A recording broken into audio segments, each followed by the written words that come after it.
নমস্কার বন্ধুগণ, সুপ্রভাত। আজ 24শে জুলাই 2023 মার্কেটের সিচুয়েশন আপনাদের সঙ্গে পর্যালোচনা করতে এলাম। প্রথমে চলে যাব ইউএস ভিক্সের চার্টে। ডেলি চার্ট দেখব আমরা। প্রত্যেক দিনের যে রুটিন আমাদের থাকে, এখান থেকে আমরা একটা কনসাস ভিউ ফর্ম করি, তারপরে মার্কেটে পার্টিসিপেট করার চেষ্টা করি। এবার ইউএস ভিক্স অনেক দিন ধরে একদম রেঞ্জ বাউন্ড রয়েছে, এখানে তেমন কোনো উত্থান পতনের কোনো আভাস নেই। এরপরে চলে যাচ্ছি ইউএস 10 ইয়ার বন্ড ইল্ডে। ইউএস 10 ইয়ার বন্ড ইল্ড একবার উপরের দিকে ব্রেকআউট দিয়েছিল, কিন্তু আবার মার্কেট সেই রেঞ্জে চলে এসছে, যে রেঞ্জে ও সাইডওয়েজ টু বেয়ারিশ ছিল।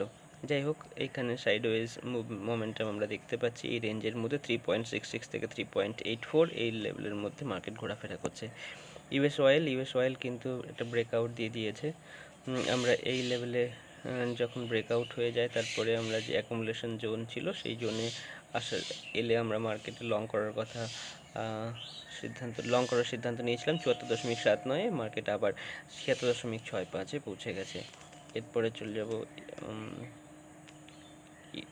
ন্যাসড্যাকের চার্টে কিছুটা পতন, এবং আগের যে রেজিস্ট্যান্স লাইন এখন সাপোর্ট লাইন হিসাবে কাজ করবে, সেটি হলো 15,181। S&P 500-এ যাব। S&P 500-এও একটা সাইডওয়েজ মুভমেন্ট দেখতে পাচ্ছি। লং করার জন্য আমাদের লেভেল হলো 4449। এরপরে ইউকের মার্কেটে কিন্তু অসম্ভব একটা স্ট্রেংথ দেখা যাচ্ছে, যার টার্গেট হলো 7695, তার কাছাকাছি পৌঁছে গেছে। এরপরে চলে যাব ডাউ জোন্সে যথেষ্ট স্ট্রেংথ রয়েছে, এখানে তেমন কোনো উইকনেস নেই, একটু কনসলিডেশন চলছে। ইন্ডিয়া উইক্সের চার্টে ব্রেকআউট একটি ঘটেছে, যে একটি ট্রেন্ড লাইন ছিল নিচের দিকে ডাউনওয়ার্ড স্লোপড, অর্থাৎ নিম্নমুখী যে ট্রেন্ড লাইন ছিল সেখান থেকে ব্রেকআউট করার চেষ্টা করছে। ভারতের 10 বছরের বন্ড ইল্ড, সেটিও রেঞ্জ বাউন্ড রয়েছে, সাইডওয়েজ রয়েছে। নিফটি যেটা হচ্ছে গিফট নিফটি 19,760-এর কাছাকাছি ওপেনিং দেখাচ্ছে। মার্কেটে সামান্য গ্যাপ ডাউন ওপেন আজকে এক্সপেক্ট করতে পারেন সামান্য। ডলার ইন্ডেক্স একটু করে উপরের দিকে যাচ্ছে, এবং রেসিস্ট্যান্স লাইন, যেখানে রেসিস্ট্যান্স পেশ করবে সেটি হলো 100.86, সেখানেও পৌঁছচ্ছে।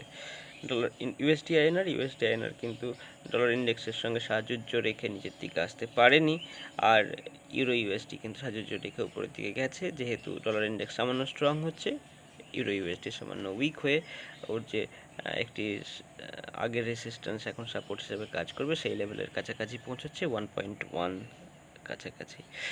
বল্টিক ড্রাই ইন্ডেক্সে দেখব যে বল্টিক ড্রাই গুডসের কিন্তু ইম্পোর্ট এক্সপোর্ট সামান্য কমছে, যেটি মার্কেটের সামান্য উইকনেস আনতে পারে পরবর্তী সময়ে। বিটকয়েনের চার্টে সাইডওয়েজ মোমেন্টাম, কোনো আহামরি কিছু গতিবিধি দেখা যাচ্ছে না এখানে, এটি মার্কেটে সাইডওয়েজ রয়েছে। এরপর চলবে ইথেরিয়ামের চার্টেও দেখতে পাচ্ছি সাইডওয়েজ মোমেন্টাম, এখানেও তেমন কোনো বড় মুভমেন্ট নেই। গোল্ডের চার্টে সামান্য পতন ঘটেছে, এবং আমাদের এই লেভেলটি অর্থাৎ 1951 লেভেল, এই লেভেলে আমরা এর নিচে অ্যাকুমুলেট করা স্টার্ট করতে পারি, বা ওই লেভেল থেকেই করতে পারি। ব্যাঙ্ক নিফটির চার্টে দেখতে পাচ্ছি যে অসম্ভব বুলিশনেস রয়েছে, ব্যাঙ্ক নিফটি কিন্তু স্ট্রং। আগের দিনের উইক মার্কেটেও ব্যাঙ্ক নিফটি স্ট্রং ছিল। ফিন নিফটিও স্ট্রং রয়েছে। যেখানে সামান্য প্রফিট বুকিং দেখা যাচ্ছে, সেটি হলো নিফটির চার্ট। এই হলো আজকের মার্কেটের অ্যানালিসিস। আপনারা সাবধানে ট্রেড করুন, আর স্টপ লস ছোট রাখুন। যদি সম্ভব হয় ট্রেডের ডিউরেশন যেন বড় হয়, তাই জন্যে একটু হায়ার টাইম ফ্রেমে ট্রেড করতে পারেন। ধন্যবাদ, আপনারা ভালো থাকবেন সকলে।